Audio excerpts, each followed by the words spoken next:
everyone. I am Violet Lang, and I am the founder of The Pleasure Path, and I help women create great, lasting, loving, healthy partnerships and help them date effectively and reclaim their power. And today I want to talk about something that is probably going to piss you off.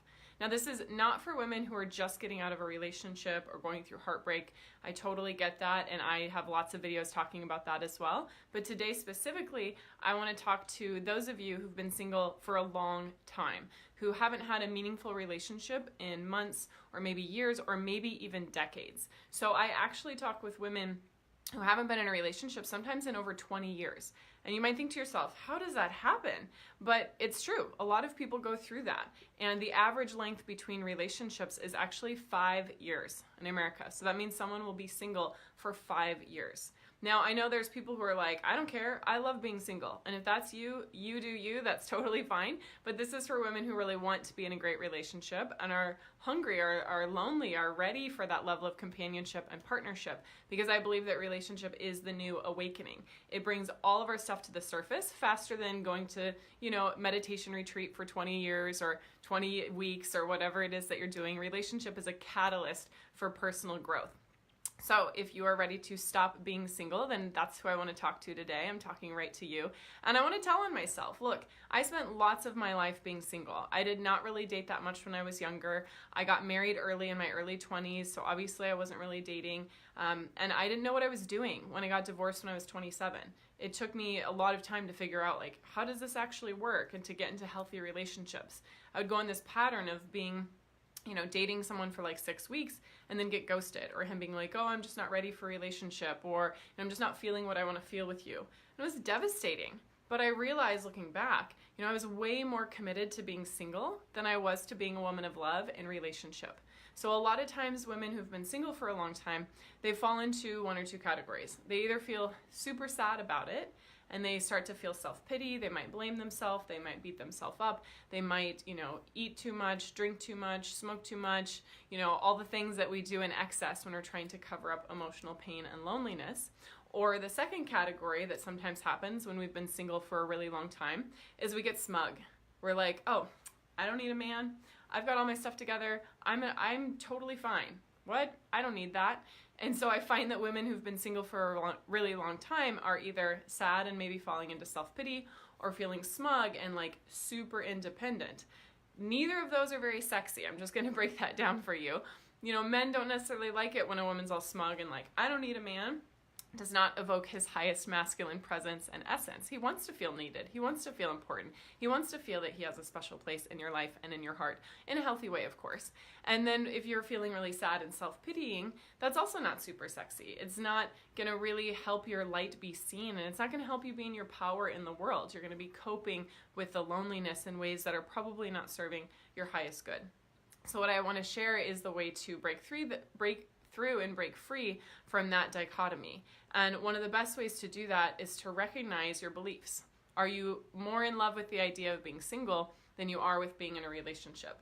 And sometimes our beliefs are insidious, they're subconscious. We don't actually know that they're directing our lives, but our subconscious is so powerful that it's always directing our lives. It's always driving us forward gently and sometimes not so gently, and creating situations again and again. So like I was saying, I spent about 3 years where no matter what I did, I could not get into a relationship to save my life. I would be dating someone for a few weeks, even someone that I felt like I was kind of settling for, and it just wouldn't work out. They wouldn't be ready, or something would happen, or, I have crazy stories of a man who I'd been dating for a few months texting me asking for a threesome, and we hadn't even been intimate yet. I was like, what is going on?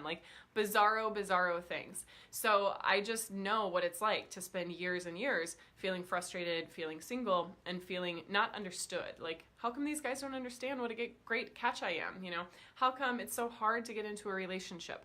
So you may have some unconscious or subconscious beliefs that are actually driving this in your life.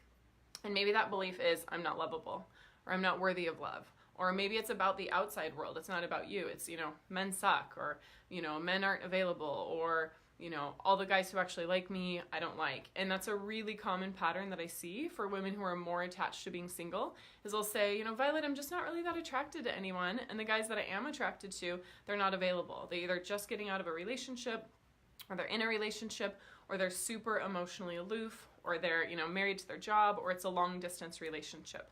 So if you're stuck in this phase of feeling frustrated and either being sad and self-pitying or being kind of smug, there's probably a belief around men or about yourself or about relationship, excuse me, that's creating this. Now, like I said, I went through this on my own.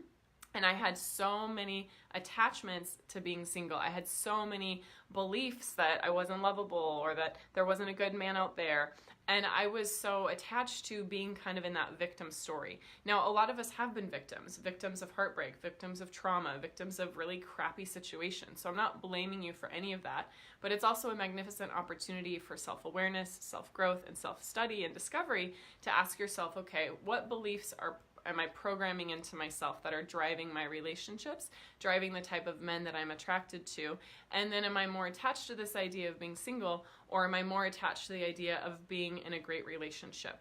This doesn't mean that you have to settle. I don't want you to just be like, I'm going to be in a relationship no matter what, and it doesn't matter who he is or what his values are or any of that. No, you'd still need to be discerning. You still need to have good vetting processes. You still need to have someone who can help you know the rules of the road and what to watch out for, which is what I do with my clients.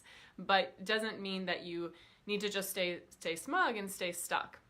So I've had clients who came in and started working with me, and they had met someone, and it was early stages, they weren't exclusive, they had just gone on a few dates, one particular client who lives in New York City, and she had a lot of anxiety, a lot of things that were coming up for her because she had a lot of beliefs that she wasn't able to be in love, she wasn't capable of being loved or loving, and that she wasn't going to ever be in a great relationship.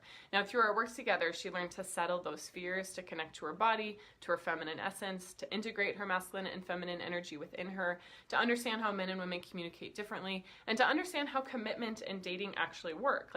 It's very different nowadays than it was decades ago when our parents were dating. There weren't dating apps, there weren't all these different things that are happening, and so it's a totally new world, which is exciting because there's more people that you can find on the apps.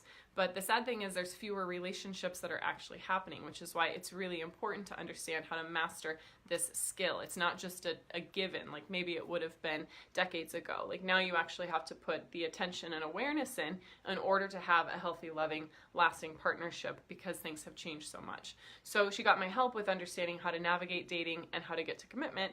And now her guy is texting her every day, wanting to see her all the time. He's even telling his friends, wow, she's so amazing, and this is where I want to put my focus on is our relationship because her being in my life is making it better. Her being in my life is making it more meaningful. And her being in my life is helping me with my career and with all of these other projects. Now, it's not the role of a woman to support a man or make him feel better or all of those things, but those are happy byproducts of a great relationship, is that both partners have amplified their life.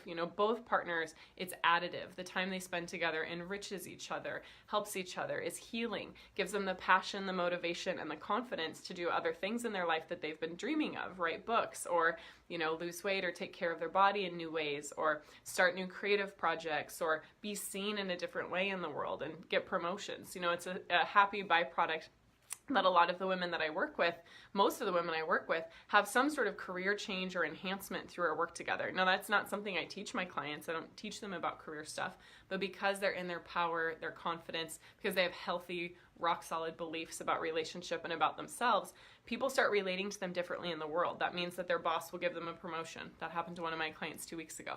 Or someone will say, hey, I didn't actually give you the raise that you deserved. You've been working here for a few years, you haven't gotten a raise, here, we want to help take care of you. Or I have women who get new job offers that's even better pay and can work from home. So all of these things happen when we have the right beliefs and when we let go of feeling like we have to do it alone. And I think that's part of this single thing, this underlying belief, is that I'm only going to be safe if I'm single. It's not safe to be in a relationship. It's not safe to be with other people in an intimate way because I might get hurt. And that's such a deep wound, and that's such a dark and sad place. And I get it because I felt most of my life that it was only safe when I was by myself and being independent and being self-sufficient and all of those things. And that lasts to a certain level of our development. You know, a certain level of our human development, we can just muscle through, we can be Wonder Woman, we can take care of everything on our own, and we can build a life that's fulfilling with that. You know, there's nothing wrong with being single. But we get to a point where we're like, gosh, there's got to be something more. Like, my life is great, but I want to share it with someone. And that's a big wake-up call, because it means like, okay, I'm ready to do my deep inner work on my beliefs, integrating my sensuality with my intuition, with my heart, on my emotional resiliency, on my communication styles, on my triggers. Like, I'm ready to do all of those things in order to be in this next level of my life, in order to be in a fulfilling partnership. Yes, you can go to therapy and you can do all of that. I went to therapy for many years, but it's not specifically going to help you get into a relationship. Like, your therapist is not going to look at your online dating profile and tell you, you know, what to say and what pictures to use. And that's something that I love to do with my clients. It's a ton of fun. Half of the ladies I work with meet their guy online, and half of the ladies I work with meet him like in real life. Or I also work with women who are lesbians and bisexual, and they meet their partners similarly, either online or in real life. But to make a long story short, you know, if you do not want to be single, you can absolutely change that. You don't have to stay stuck. You don't have to feel sad, or you don't have to feel smug about it. Find that middle way of getting the support and the help that you need, and getting tools and practices for how to make this part of your life even better. And that includes someone to guide you through what are the right beliefs that feel authentic to you, but that give you what you want, that pave the way for what you want. Because our mind is very powerful, and when our mind is linked with our heart and our body, then we're unstoppable. And that's what I love helping women do. So lots of love to you. I hope that you can take a little bit of time to reflect on what are your beliefs around yourself, around love. Ask yourself that deep question: am I more attached to being single than in a relationship? How has that affected my life over the last, years or decades?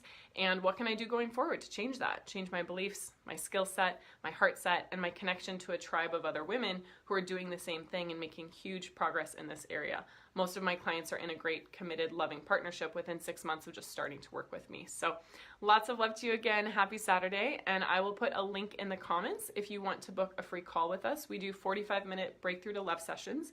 These are for women that are committed to going from single to being into a relationship. If that's not you, then no worries. That's totally fine. But if you want to get into a great relationship and you just need some help to get there because you were never taught, how to build a healthy partnership, then we'd love to talk. It's just violetlang.com/talk, and then you can set up your free call there. All right. Lots of love. Bye.